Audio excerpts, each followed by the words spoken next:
خبركن حواتي كم يكني خند حدا أني خن أنا كذابير مسكن تبع الله خصكن كاتب بكتب تسفى قبر لما عند خاب خالي فيديو متسكن له إنجيل قبر تسفى قبر حدش تكون كل مجمرة هنحركون عبدنا يوتيوب سبسكرايب مقبرة ترسعت كل جي سبورت قبر أنا حواتي كاب تعمير مسكن كن يغني لي لما عندي ناي برايم دايز لد متجرلو كاب جون إسران سلسلة كساب إسران شدشتن فيديو حزل كلمة تقول له خذ ذريعكن كل سكين كير كوريان سكين كيرو أبكارت خن أدير كن أتصنع شو عتب أصلا زقدل شو تجزء مالتي دليكن كأني ولا خلت دحرك نجز دينا سانسكرين ولا دخون تونر قال خبز ذريعكن مالتيو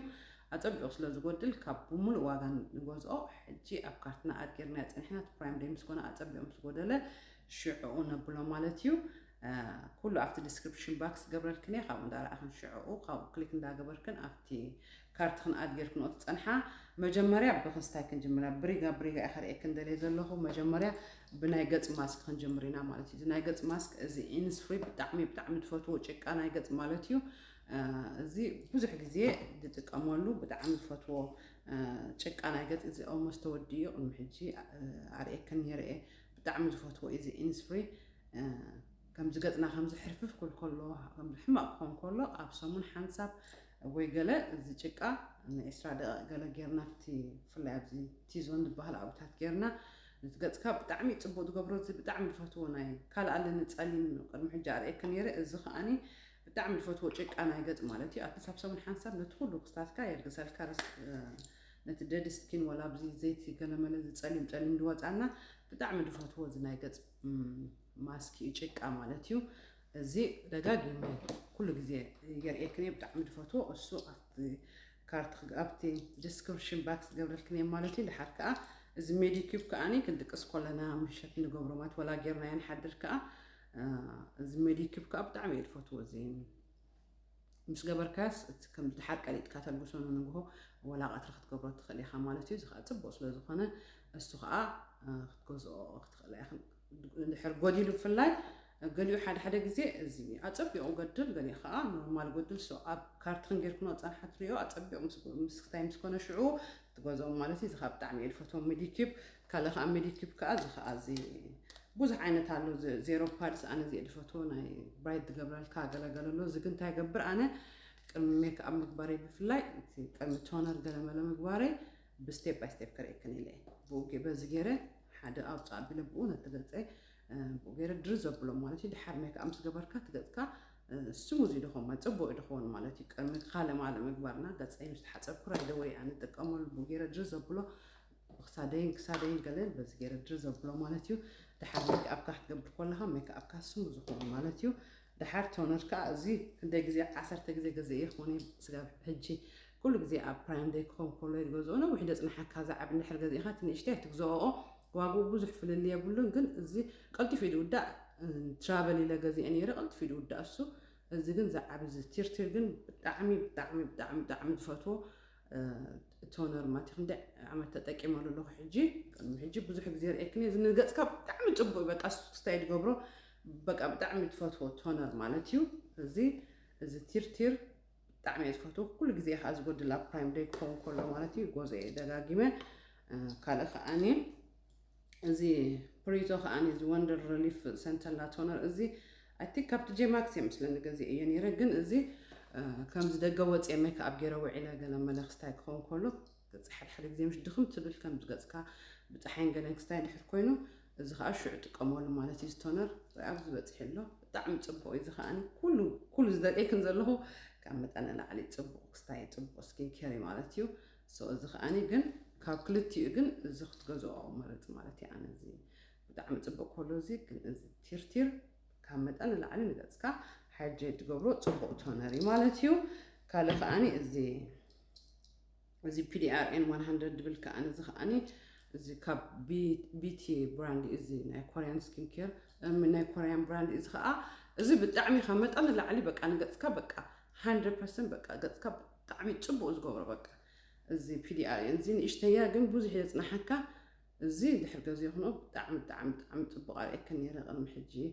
تتكي مولو حجي دارجات أيرني ما بيتودي خو دارجات تودي خنا بتحت قلبة يحون زي فرشك وجزي أنا مالتيو زي PDRN 100 دبل زي BT ብጣዕሚ ፅቡቅ እዚ እንድሕር ኣብቲ ዲስክሪፕሽን ባክስ ዘይትረኽቦ ኮንክን ስክሪንሻት ክትገብሮ ትኽእላ ከመይ እንደ ክስታይ ሓደ ሕዋተይ ተሓታኒ ክናብኡ ገይረ ከለኹ ግበረልና ብስእሊ ገለ ስለትብላ ስክሪንሻት ክትገብሮ ትኽእላ ኢኹም ማለት እዩ ካልእ ሕጂ ሞይስቸራይዘር ማለት ሞይስቸራይዘር ከኣኒ እዚ ብጣዕሚ ዝፈትዎ ሞይስቸራይዘር ከዓ እዚ ከዓ ክንደይ ግዜ ደጋጊመ ዝገዝኦ ከዓ እዚ ኢቭሊን ዝብል ሞይስቸራይዘር ብጣዕሚ ፅቡቅ ሞይስቸራይዘር እዚ ከኣኒ እዚ ሕጂ ናይ ግድን ክገዝእ ማለት እዩ ኣነ እዚ ክንደይ ግዜ ደጋጊመ ገዝአ እዩ ክንደይ ግዜ ኣርአየክ ነይረ ከምኡ ከኣኒ እዚ ፖሪቶ ከዓ እዚ ከኣኒ ክንደይ ግዜ ከዓ ደጋጊመ ዓሚ ስዊድን ስከትኩ ጓል ሓፍተይ ትጥቀመሉ ነይራ ብድሕሪኡ ምስ ረኣኽዎ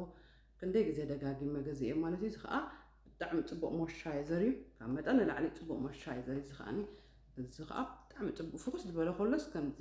ከቢድ ዘይኮነ ከሎስ ፅቡቅ ሞይስቸራይዘር ካብ ክልቲኡ ሓዲኡ ክትገዛእ ትኽእላ ኢኹም ወላ ክልቲኡ ተገዚእኹም ከዓ እዚ ሕጂ ኣብቲ ጄማክስ መፃሉ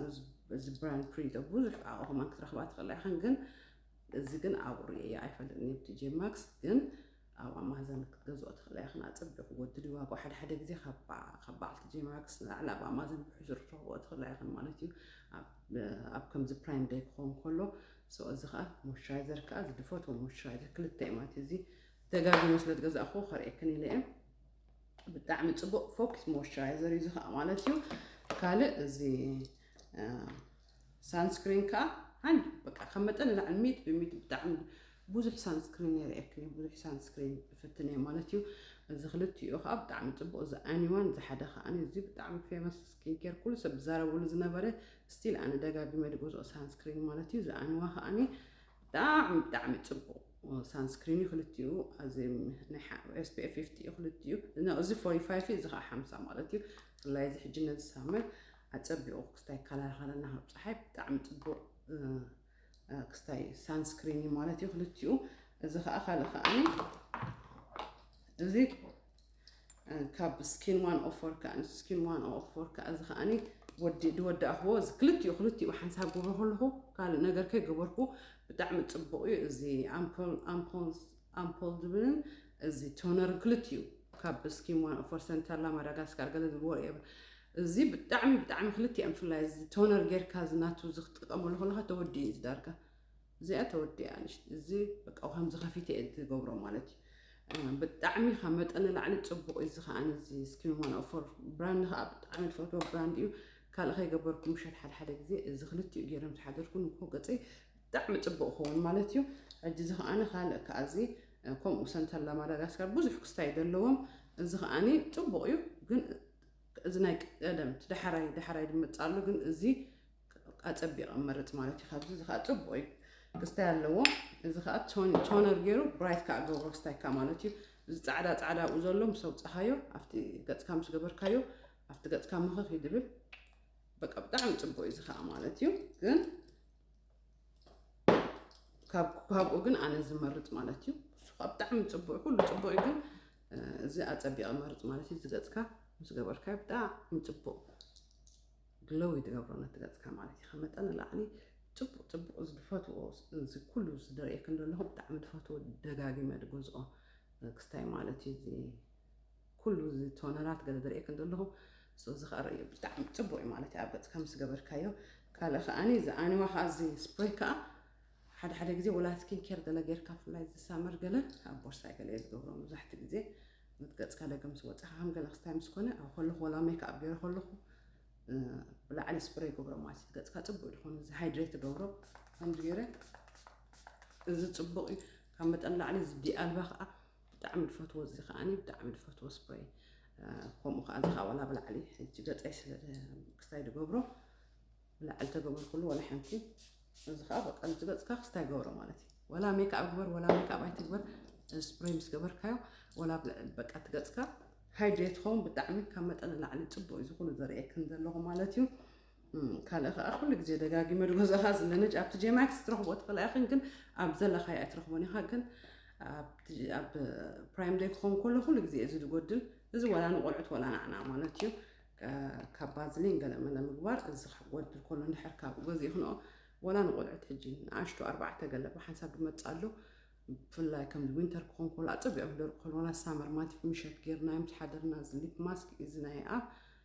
ካብ መጠን ንላዕሊ ፅቡቅ ስለዝኾነ እዚ ከዓኒ ለንጅ ከዓ ኮሪያን ሊፕ ማስክ እዩ ከዓ ዝኸዓ ብጣዕሚ ዝፈትዎ ክንደይ ዓመት ተጠቀም ኩሉ ደጋጊመ ዝገዝኦ ማለት እዩ እዚ ከዓኒ ሊፕ ማስክ እዩ እዚአን ቀንዲ ኣገደስቲ እየን ዝበልኮን እየ ማለት እዩ ምክንያቱ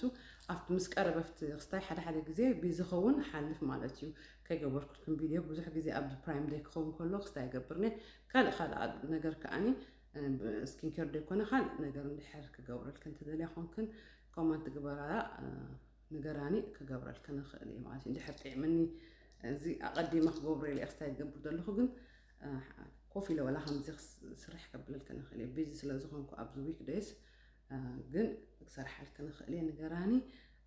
ናይ ልምዓንቲ ቪድዮ እዚኣ ትመስል እንድሕር ሳብስክራይብ ዘይገበርኩም ኮንክን ሳብስክራይብ ምግባር ኣይትረስዖ ከይገበርክና ኣይትውፃእ ላይክ ኣግበርኦ ኣብ ቀፃሊ ብካልእ ክሳብ ንራኸብ ከዓ ብሰላም ይራኸበና ባይ